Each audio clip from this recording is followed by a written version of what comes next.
We apologize for that break in transmission. We're still on the Nigerian Tribune, and we go to the next story from where we stopped, and it reads, 2027 anxiety grips candidates as INEC releases codes for upload when in digital era.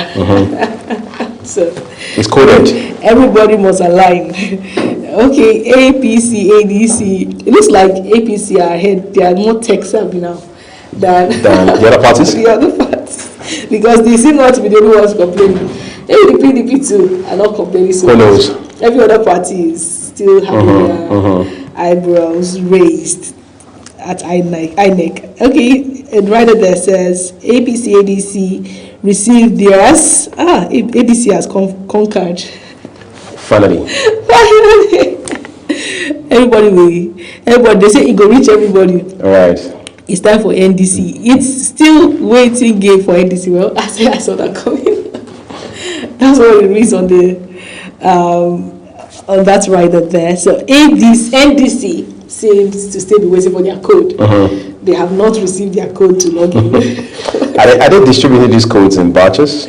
I don't know. It's looking like maybe a season in Nigeria. Maybe when you write your JAM or you write your WAEC, or maybe you're just waiting for some sort of admission list. Some sort of admission. So there's the first list. You're first going to check. They find their names. They say yours didn't pop, and you say, okay, well maybe I'm on the second batch. List, or maybe I'll wait for my supplementary list, but it's not getting funny. Right. I have to be a concerned Nigerian now, because democracy is what is shaking. Right. You ask me, and if the NDC are being taunted at this point, I'd say something has to be done. Well, we can say the ADC has had their own share of this, right? But I do not think it's affected them this much, right? Compared to NDC, because ADC's case was just a case of court giving a directive, and INEC at that point had said no.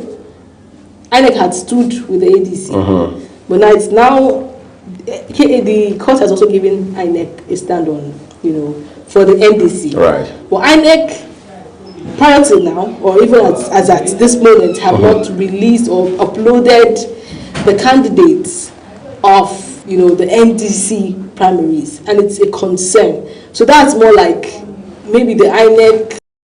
It's looking like INEC is maybe standing, or I don't know with the court. Right. I don't want to conclude, but for more indications, it's not looking funny for the NDC, being that INEC is that body that is in charge of this thing. So if at this point the NDC's legs are still not standing strong, elections is just few months away. Right. Less than 7 months. Months. So what is the way forward? I want to ask.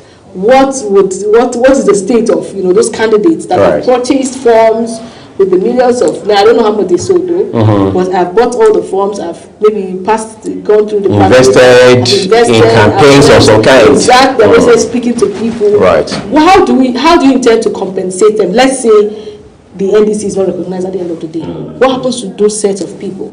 How do they get any form of compensation? Exactly. What happens to their trust in the system? Thank you. So these are the questions, and really it's concerning.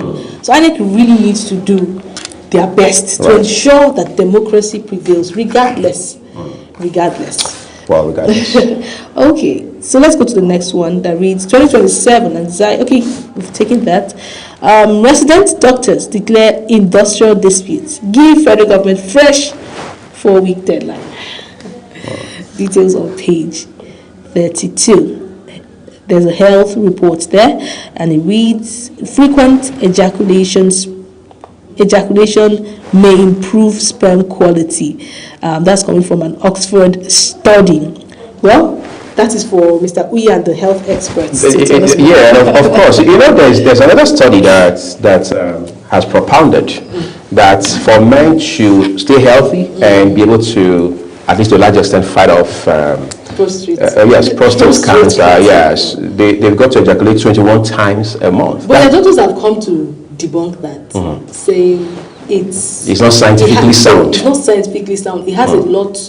It has a lot of other factors involved that have not been outlined. Because when you're talking of your sperm health. You talk about the food you eat, Right. how you exercise, Lifestyle. your lifestyle generally, and you cannot just attribute it, because there are people that maybe have maybe have regular sex and all of that, but at the end of the day, they don't eat healthy. They don't work out. Nothing, and it still boils down to an unhealthy lifestyle. So we have to look at A collection of factors. All the factors, yeah. We cannot pinpoint it to this, because the moment you do that, a lot of men want to take advantage of that to, want to raise their placards. So here we are. And say, here we are. So, Priscilla is in touch with Several doctors, some of them the finest doctors in this country. Maybe she'll be able to drag one into the program these days to enlighten our people, so that ignorance does not win the day. Otherwise, somebody just, like you said, going to happen on this and take undue advantage to their own detriment. Yeah, so those are our headlines for the Nigerian Tribune. Do well to read up to get details for yourself. I think next is the Guardian newspaper. Let's take a look at that for you quickly. Top right corner of the Guardian newspaper with a picture of Festus Keyamo. Says NIMET workers to ground aviation activities over unpaid dues. Not again, I hear you say. On page 5 is where you have those details. INEC releases access codes today as APC rejects fake lists of candidates. Looks like the APC too has its own fair share of battle, right? Well, which of the APC? Is it some aggrieved members, or is it? We have to bring them together first. The national chairman of the APC. We'll now do a sieving of the members. Because we want to know if this is coming from an authority in the APC, then we can hold on to it. But if it's from a group of people that are not happy with, we'll take it with a pinch of salt. Just take it with a pinch of salt. All right, so just watch the amount of salt you take. That's the important thing. All right, so Senate Defense State Police Bill as child of necessity. Apparently that's what it is now. The Star headline reads 58 insurers race against time to meet recapitalization deadline. We encourage you to read up details on page 6, and we have infographics on the front page of The Guardian this morning, quite beautifully laid out, just to provide you some further insights into that story. Doctors give federal government fresh 4-week deadline over unpaid allowances. 4 weeks, that appears to be long time for government to do the needful in this regard. Abuad Multi-System Hospital commences robotic surgery. Quite innovative step there. On page 2 with a picture of the Honorable Minister of Health and Social Welfare. Akube warns against reprisals as police arrest 10 over MacBan chairman's killing. Dixon Kwankwaso meets as NDC alleges INEC denied portal access. Probe alleged diversion of 6.3 billion naira constituency funds, Serap tells National Assembly.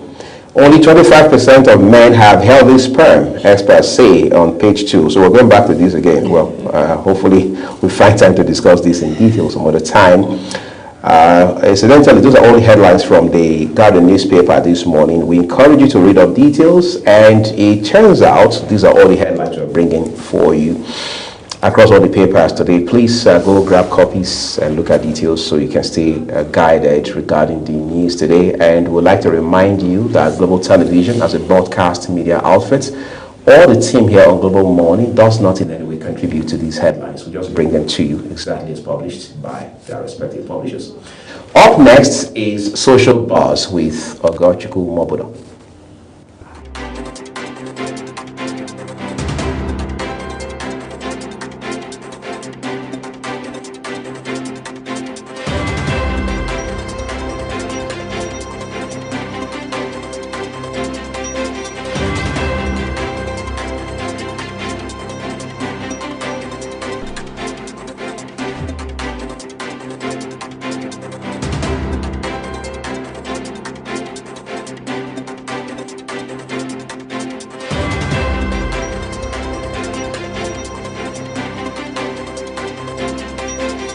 Up with Global Morning, your daily guide to what's happening and making the rounds. We delve into headlines, newspaper reviews, spot-on analysis, policies, current events, real talk, real issues that affect us all. From the latest trends to the debate, Every topic, every angle, Global Morning is where it all starts.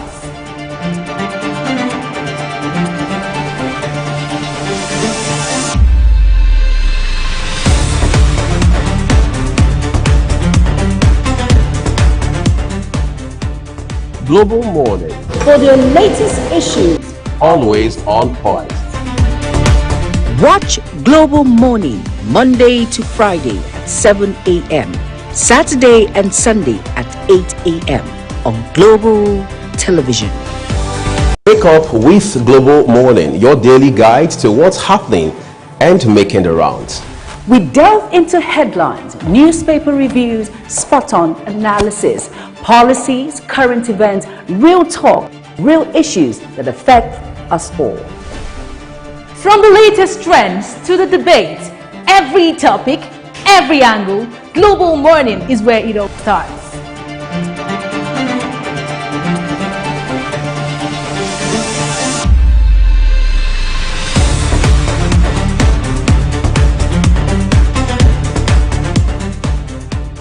Global Morning, For the latest issues, always on point. watch Global Morning Monday to Friday at 7 a.m. Saturday and Sunday at 8 a.m. on Global Television. Wake up with Global Morning, your daily guide to what's happening and making the rounds. We delve into headlines, news.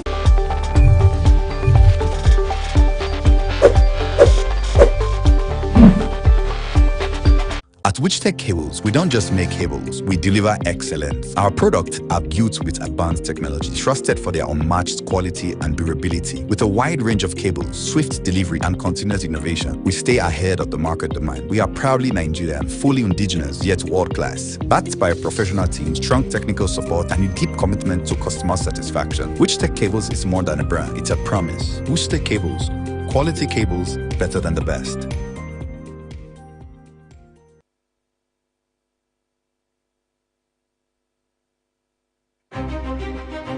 At Aerogym Shoe Factory, excellence starts from the ground up.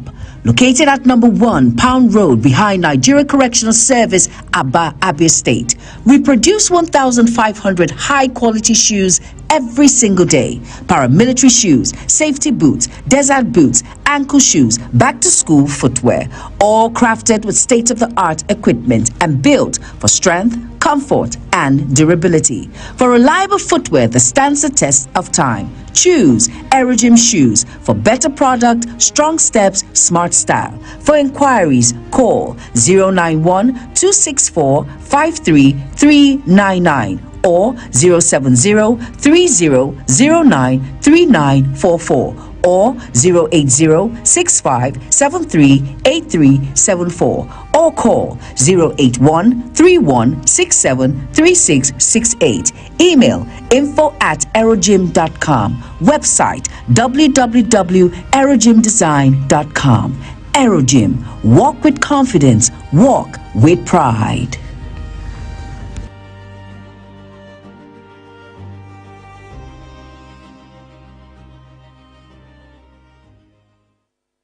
When social media speaks, we listen and we bring you the extra. It's your one-stop shop for trends, tweets, and the tea everyone's sipping on. Join the conversation, share your thoughts, and get that extra dose of what's shaking the internet. And on issues making wave on social media to your doorstep. Social Boss Extra, where the trend meets the talk, only on Global TV.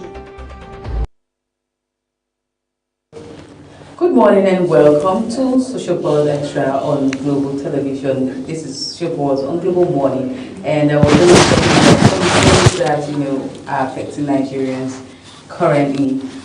Today, operatives of the Lagos and Ogun Police Command have rescued 5 kidnapped victims and killed 4 suspected kidnappers during a joint operation in a forest along the boundary between both states. The operation that condemned operations Kosayo was launched less than 48 hours earlier and targeted criminals' hideout around the J3-J4 axis of Ogbere in Ogun State. In a statement issued on Sunday, June 28, the Lagos State Police Command said the intelligent-led operation led to the arrest of 4 suspected kidnappers and 84 other suspects. The command said officers recovered a cache of armed ammunition and other exhibits during the raid. The Nigerian police force remains resolute in ensuring there is no hiding place for criminals, especially kidnappers, through intelligent-led operations and sustained security efforts. Kosaye Fong Iwo or Daron, no place for criminalities. The forests are no longer safe havens for criminals, he said. One of the rescued victims commended the police for the operation. He said, "I thank you, Nigerian police, for their bravery and swift actions. They risked their lives to enter the forest and rescue us. I appreciate the Commissioner of Police in both Lagos and Ogun State. It was surprising to see Nigerian police come swiftly to our rescue. We had gunshots along the expressway from where we were held, and immediately the kidnappers ran off while we crawled out of where we were held." Let's take a look at that video. The police, 100% job you people are doing. 100% job. Even today, I say, God forgive me. I've been following talk concerning police. But right from that day, I zip up my mouth. I say, you people are excellent. See, my hand is up, attention. Whether it's like that, you people are. Abi, you people too much in Nigeria. Thank you very much. Your name again, I'm Mrs. Blessing. You saw some. Where God?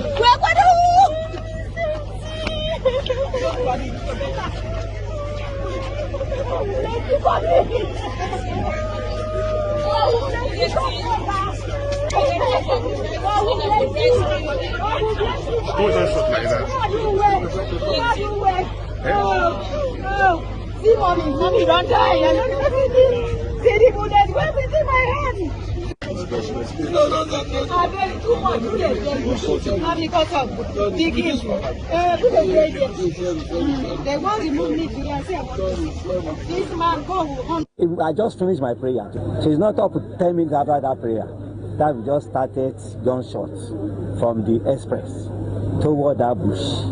But what you discovered that those guys that they kidnapped us, they started running away. Nigeria police has come to our rescue. That they are the one that came to our rescue. They started crawling towards the point we are hearing a voice of Nigeria police force.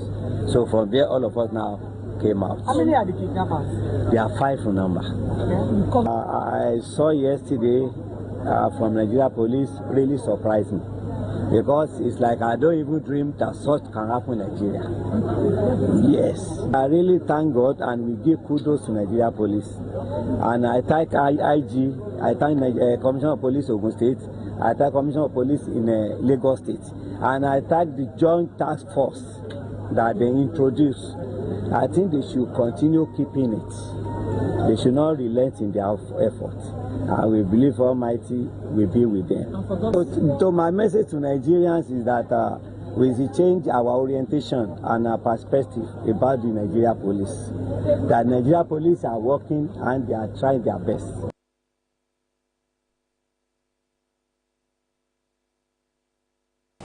All right, kudos to the Nigerian police force there. It was a joint operation with the Ogun State Police Command and of course that of Lagos. Let's take a look at some comments from social media. The first comment is coming from I'm Destiny Udoma, and Udoma says, how much did they give this woman? You know, this is my problem. A lot of persons just feel like everything is staged, everything is scripted.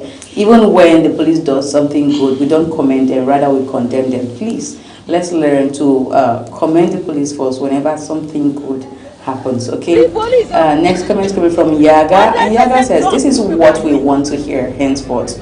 God bless the good officers. Good, that's one very good comment right there. The last comment is coming from IK Augustine, and IK says, it's better we use police than soldiers in fighting terrorists because many of Nigerian soldiers are repentant terrorists. Okay, I don't know about this, but I think we'll have to talk about it this morning, and that's why I have with me Priscilla Obasi. Good morning, Priscilla. Good morning, Ogochukwu. So we are commending the Nigerian police for that swift response. In less than 48 hours, they were able to get these 5 kidnapped victims out of, the terrorist den, and also they were able to arrest 4 suspects of 4 kidnappers and 84 other suspects that are linked to this kidnapping, which is a very good one. We've not really heard something like this in a long time. We also know that we have the Oyo case still there pending, and we don't know how far they've gone with the rescue and what exactly is going on. I don't hear anything.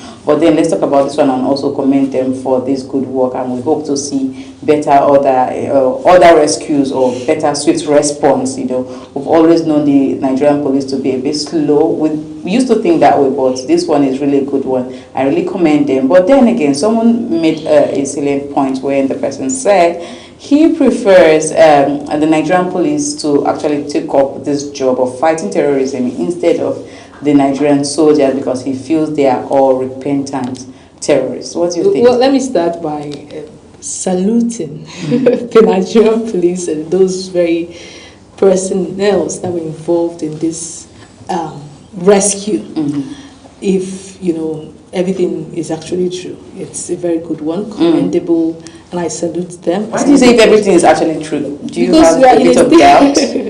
We are in a state in Nigeria where you have to really investigate, right? Because it's in this same country we have people in Oyo State, just as you mentioned, they have been victims of kidnappers for going to a month now. Right? This is about 2 months. 2 months. Thank you. 2 months. And on the other hand, we are seeing a neighboring state having this success. So it's a good one. It is. But I can't blame that guy that said, I hope she wasn't paid. I'm not saying she was paid. It's just that Nigeria is in such a state right now where the more you look, the less you see. People have come out to cry, please, we are in danger. Come and help us. And they look helpless. It looks as if nobody's even talking about them. The moment Nigerians come out to protest, after that, silence follows. The moment they stop the protest, nobody says anything about it. So that's where we are at, in the same country. So would you blame that person that feels that this set of people have been paid? You can't.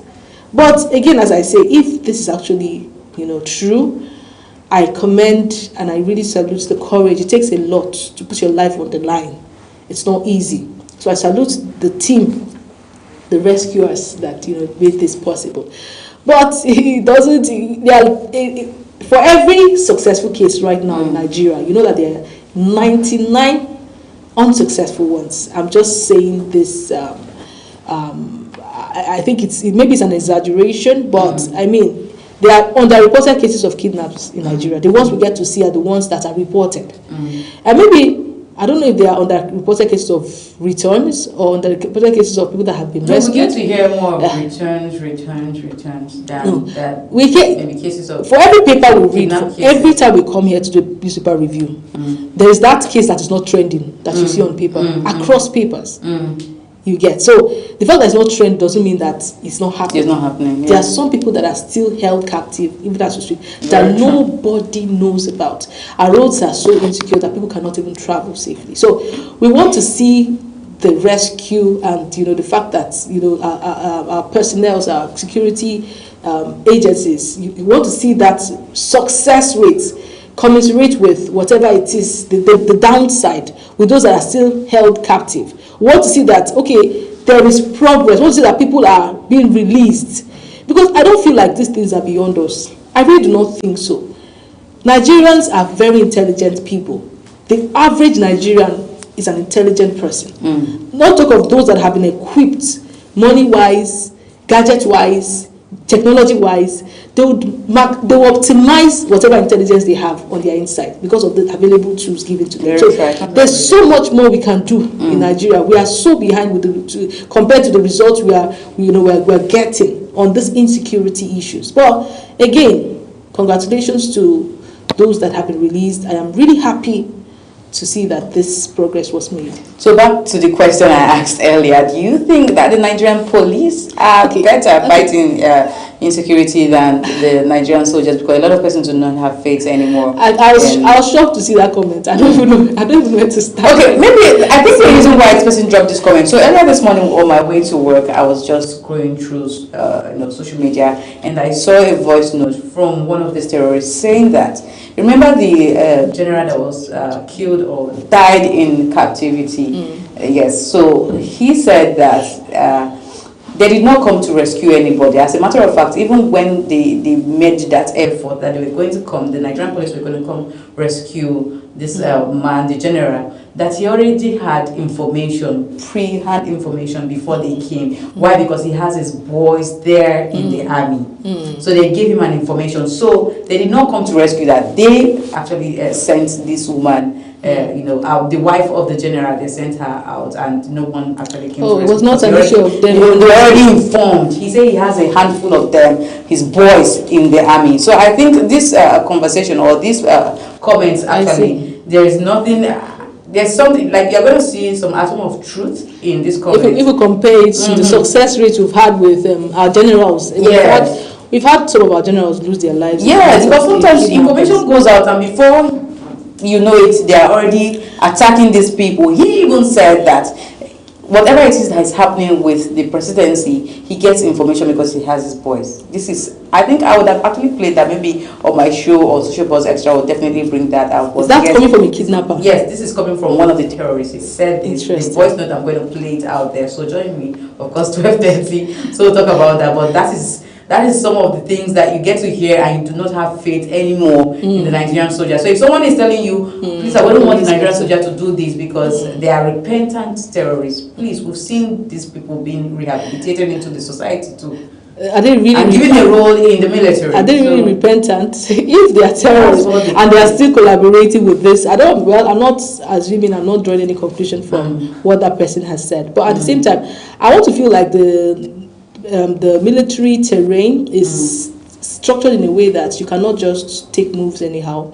Sometimes you have to wait for orders, you understand? And because of the strict structure, sometimes things can actually go faster than you because you are trying to wait for order. Unlike the police, I know that the police too, somehow they receive orders, but they are not as structured strictly as the soldiers. I think if your guy is not giving you command, you cannot move. But they do what they want to do. If you look at the Nigerian police context, most of them work beyond their orders. They go ahead to, and they get punished for that though.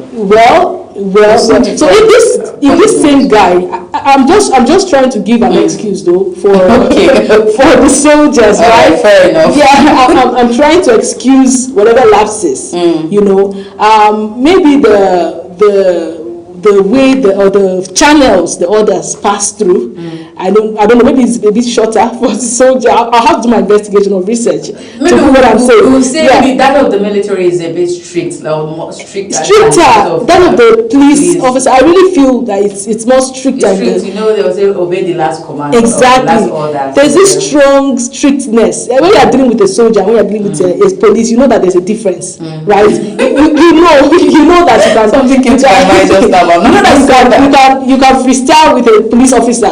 They cannot really freestyle with a soldier. So I feel like that effect somehow still plays out in the way they go about their operations. I'm not certain though, but it's just my personal opinion, right? But then with the success rate, I don't know how many police officers have given us. We saw one in the Biazim axis of Kogwa recently. That was about a week ago. Yes, we saw that where the commissioner of police went with his boys and some other person. So maybe their commissioners are more responsive in listening, right, and giving orders quickly. Maybe they don't have to think about where are they. I think that's the reason why I still support the state policing, honestly. It will become faster, exactly. It will become better. You don't have to wait for order from the other side. Well, then let's agree with the comment. Alright, so that's so much we have today on the show Social Buzz on Global Morning. Thank you once again, Priscilla, for your contribution to today's topic. Thank you for having me. Alright, this is where we close the curtains for Social Buzz on Global Morning. Please stay with us. Global Morning continues as we and Priscilla usher us into the discussion section of Global Morning. I am Ogoj Kumo Noah, and good morning once again, Nigerians and viewers around the world. Bye for now. When social media speaks, we listen and we bring you the extra. It's your one-stop shop for trends, tweets, and the tea everyone's sipping on. Join the conversation, share your thoughts, and get that extra dose of what's shaking the internet. And on the issues making wave on social media to your doorstep. Social Buzz Extra, where the trend meets the talk, only on Global TV. Wake up with Global Morning, your daily guide to what's happening and making the rounds. We delve into headlines, newspaper reviews, spot-on analysis, policies, current events, real talk, real issues that affect us all. From the latest trends to the debates, every topic, every angle, Global Morning is where it all starts.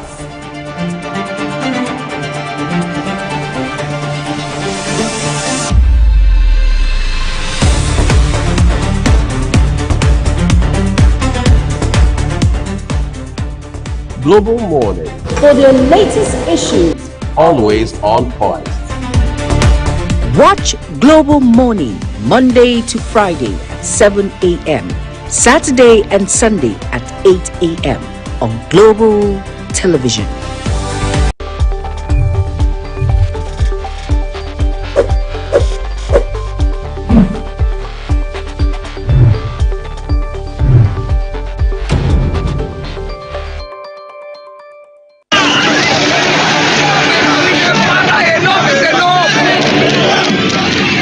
In an age of breaking news, you need a trusted source that prioritizes accurate, factual, and unbiased reporting. This is AM News, and I am Ubong Usoro.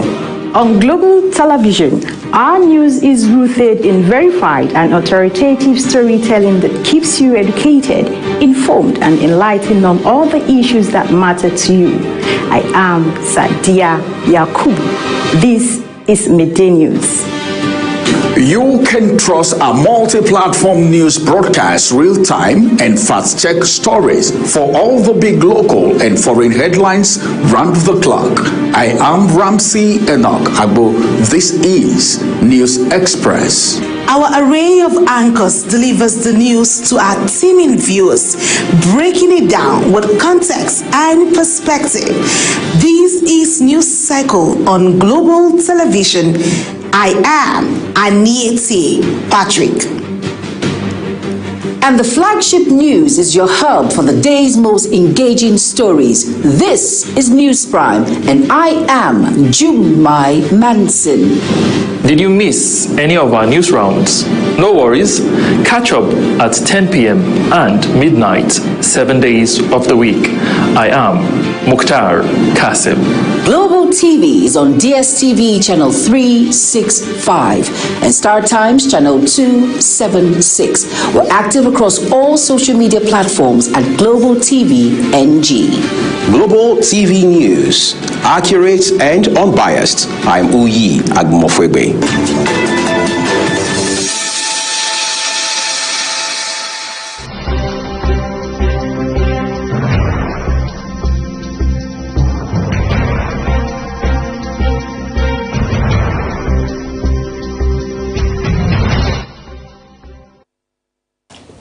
Thank you so very much for staying with us, everyone.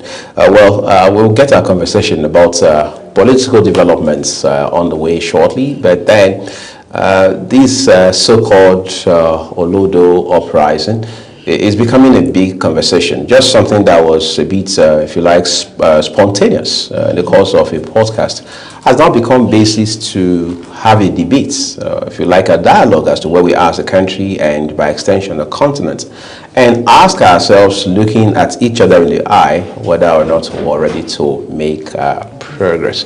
Well, you are familiar with this uprising.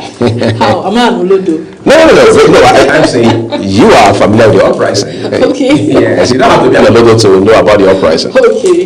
But funny enough, there are people that have, I know some Nigerians have taken their time to write a list of the Olodos. Yeah. I would have given rise to the Olodo uprising in Nigeria. You know, they mentioned Pella, They mentioned Katafe, yes. They mentioned Gege. They mentioned, funny enough, Obeyemi, the food critic. Right. His reaction was funny. Was listed. He said, "I'm not taught people how to hold fork." So what's my offense? How to hold the glass cup. What did I go wrong? But I mean, it's quite a concern. I understand social media and the chase for clicks, right, and all of that, but we must not water down it. We must not water down this tool, technology, this technological tool that has been given to us to just laughs, jabs, you know. Some people have intentionally watered down their personalities, right, basically for content. Like people say that's what is selling. Right. The people that are still coming for Jarvis, the robot lady till now. Yeah. Being that, how did you drop your whatever it is you were doing? I mean, this lady was up there. She was trying. She was already thriving in whatever it is she was doing with the whole AI robots and all. And all of a sudden, she sticks to.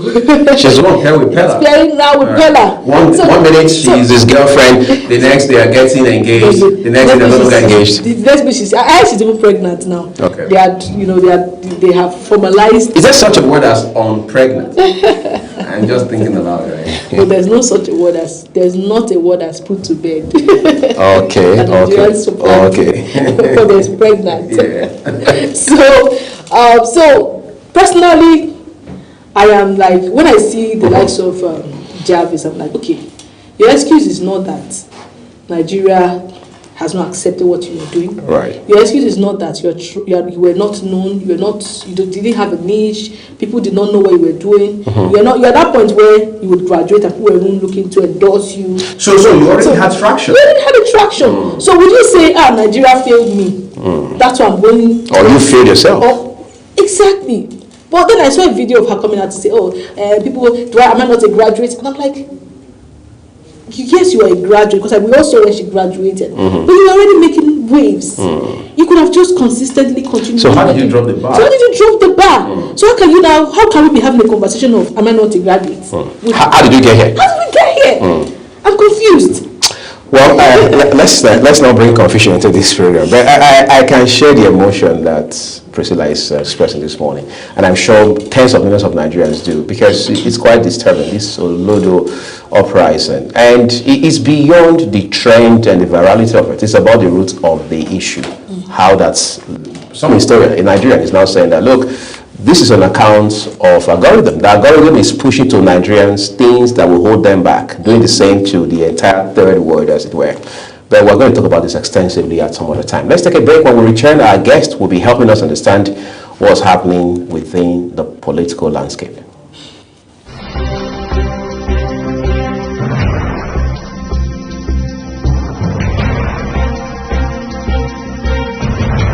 Up with Global Morning, your daily guide to what's happening and making the rounds.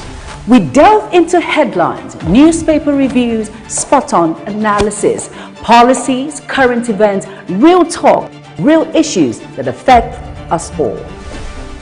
From the latest trends to the debate, every topic, every angle, Global Morning is where it all starts.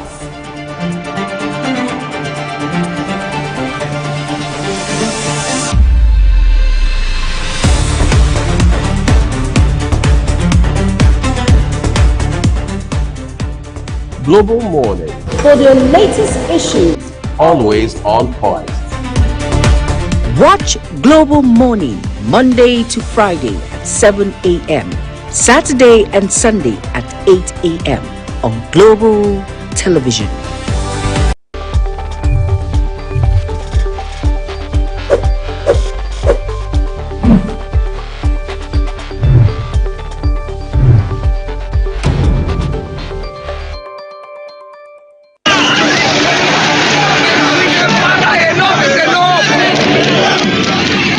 In an age of breaking news, you need a trusted source that prioritizes accurate, factual, and unbiased reporting. This is AM News, and I am Ubong Usoro. On global television, our news is rooted in verified and authoritative storytelling that keeps you educated, informed, and enlightened on all the issues that matter to you. I am Sadia Yakubu. This is Midday News. You can trust a multi-platform news broadcast, real-time and fast-check stories for all the big local and foreign headlines round the clock. I am Ramsey Enoch Agbo. This is News Express. Our array of anchors delivers the news to our teeming viewers, breaking it down with context and perspective. This is News Cycle on Global Television. I am Anieti Patrick. And the flagship news is your hub for the day's most engaging stories. This is News Prime, and I am Jumai Manson. Did you miss any of our news rounds? No worries. Catch up at 10 p.m. and midnight, 7 days of the week. I am Mukhtar Kasim. Global TV is on DSTV channel 365 and Star Times channel 276. We're active across all social media platforms at Global TV NG. Global TV News, accurate and unbiased. I'm Uyi Agmofwebe.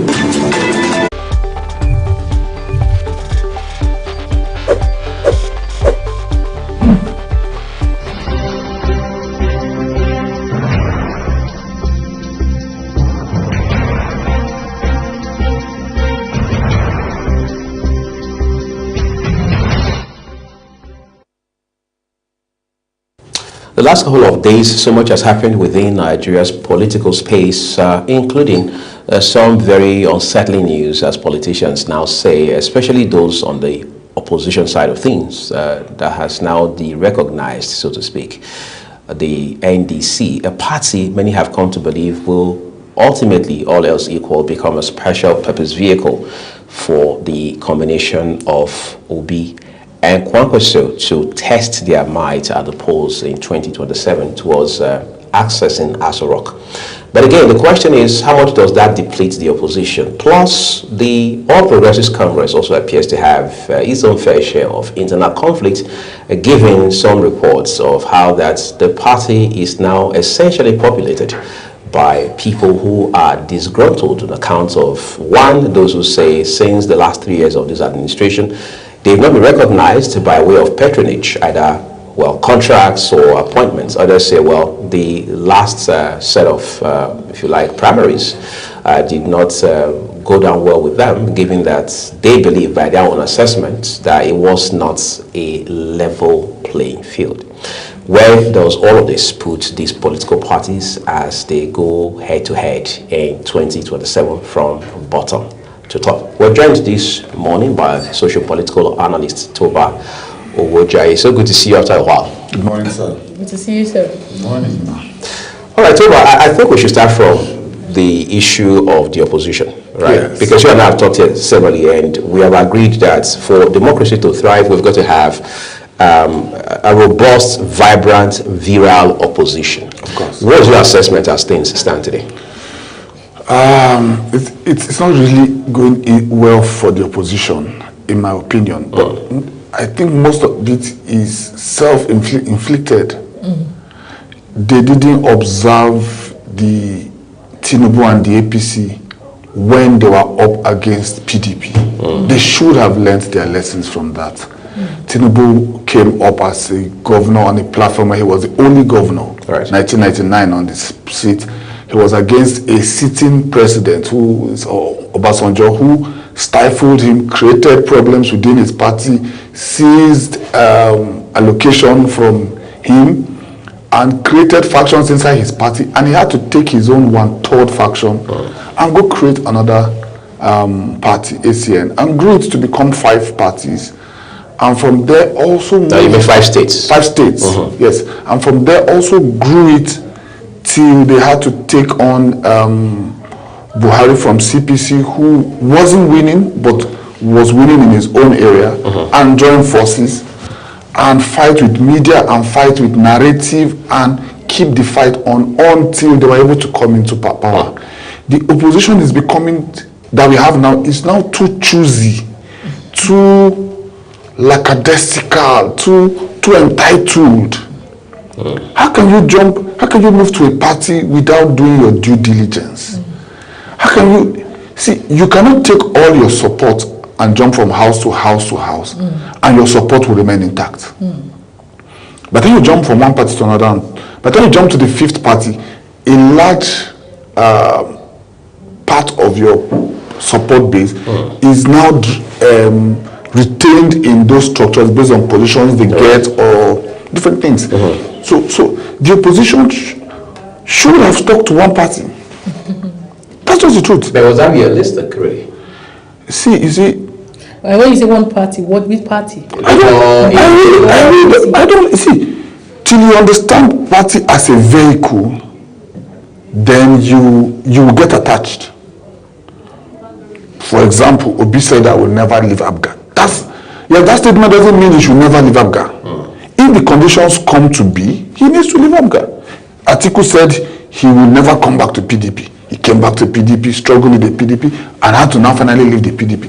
So if you don't understand these people from the perspective that a party is only a vehicle, you get attached to things. Take one platform, defend it with all you have.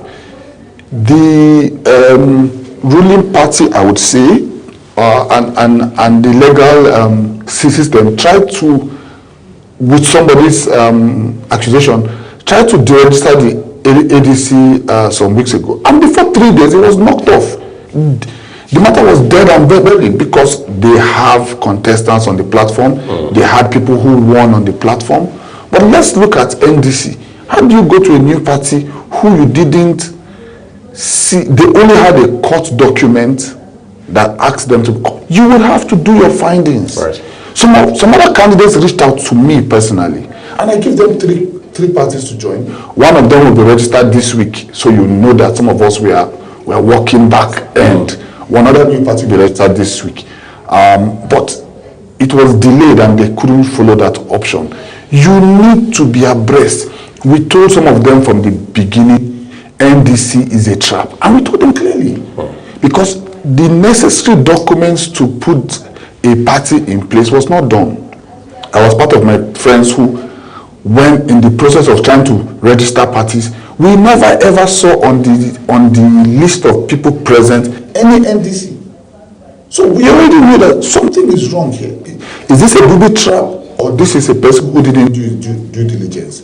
I have candidates who are contesting for House of Rep. It hurts me more. I have 3 very good friends that if they become House of Rep, I will enjoy this country more. So, and they've spent on the elections. This is 4 weeks after that election, and there's no result. So you can't blame that on the opposition. The opposition is not the reason why you did a primaries in a new party, and there's no result after four weeks. You are beginning to make the masses who are generally even against the ruling party because of the economy and other things to not start doubting you. You can't be the ruling party. The ruling party has already announced 80% of its positions since 3 weeks ago. And you are the opposition party, and your candidates don't even know that they are the candidate of the party. That's not how to work. So there's uncertainty. There's an uncertainty. And more so, there's a distrust. Am I being replaced by somebody who brought in more cash? Once that is on ground, you see more agitations like that. I dare them to release the results now. And I hear that the chairman is now saying he's going to look now for other viable options of coalition assets this morning. We had a guest that came on air to also make that claim, saying that there will still be a coalition towards the end of this election cycle. Parties will still merge. You know, that is what he foresees. And collaborate. But do you see that playing out? And let's also talk about the Obi effect. Now you have mentioned the Tinubu strategy. And we should understand that the Tinubu strategy played out at a time where we didn't have some of the realities that we have now. We didn't have social media. We didn't have all of these things. So maybe that era favored that kind of strategy. But if we bring it into this very era we are in, maybe they will be able to scale through, maybe they'll be able to innovate themselves to bring up a better strategy. But the truth of the matter remains that there is an existing reality. Now with the Obi movement, we've heard Obi supporters come on air here to say, oh, we are the ones that are pushing Obi, or we want Obi to do this, we want him to do that. So it's more of, I am following the supporters, the people want me, and I have to hear the voice of the people. Okay. Yeah, the people's voice matters more. He's always trying to practice democracy before he becomes the president. Okay. He's trying to show that example of a great leader and all of that, and that is leading him. That led him into the ADC. The people led him into the ADC. Let me put it that way. The ADC says, or the ADC presents it in such a way that it was clear that this is against you and Atiku, and it was obvious that Atiku may win or will win the vote. Yes. So he didn't have an option than to port at that point. The only option he would have had then was to say, okay, let me stay back in the ADC and support Atiku, which the obedient didn't want. So it puts him in that dilemma of either trying to please the people, because if you ask me, I would say Obi is someone that can back out of this any moment. He wants Nigeria to change, but it's for him, I don't think it's a do or die affair. I know that he has Nigeria at heart, but it's not a do or die. But I think he's clearly doing this for the people, for the cry, as a concerned citizen, which makes it not a do or die affair. So I'm trying to table his realities with you, and maybe so you see it in a different perspective, to say, if you are an Obi, what would you have done? First of all, I'm not an Obi. Number two, I know politicians beyond the screen. I know politicians one-on-one. So you can't, we are not the masses. Do you understand?